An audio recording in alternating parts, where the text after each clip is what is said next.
Les bases des données relationnelles. Chapitre 2, Vocabulaire de l'amour. Dans la précédente partie, nous avons parlé de M. Edgar Frank Codd, qui a proposé que les données soient organisées plus librement. Si nous revenons à l'exemple des photos, Codd dit que ça serait pas mal si les objets, qui sont les photos dans notre exemple, seraient stockés quelque part tous ensemble. Donc, les photos ne seront pas séparées dans les dossiers. Ainsi, nous pouvons créer autant de relations qu'on veut entre ces objets. Codd a appelé un objet une ligne et proposé de donner à chaque ligne un identifiant unique qu'il a appelé la clé primaire. Je vous rappelle juste la définition de la clé primaire. C'est un attribut note nulle qui permet d'identifier de manière unique une entité dans une table.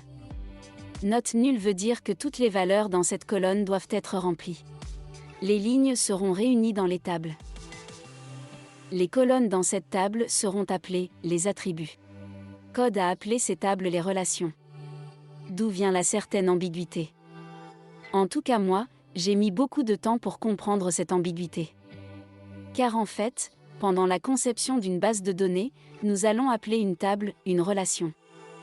Mais également, des liens entre plusieurs lignes appartenantes aux plusieurs tables sont appelés des associations, mais aussi des relations. Donc, on va créer les relations entre des relations. Relations carrées en quelque sorte. Reprenons quelques définitions utiles. Des lignes de table sont appelées les objets, ou les entités, ou tuples en anglais.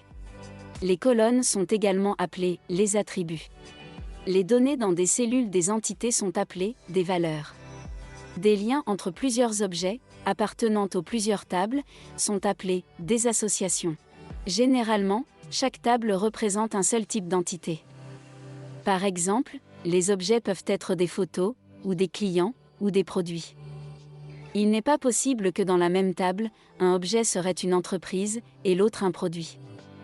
Il faut ajouter que les colonnes représentent les valeurs jugées importantes pour vous, attribuées à cette ligne. C'est pour cette raison, ces valeurs s'appellent les attributs.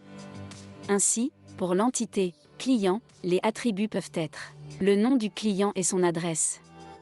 Et pour l'entité produit, les colonnes ou les attributs peuvent être la description de produit, le prix hors taxe, et le prix taxe comprise.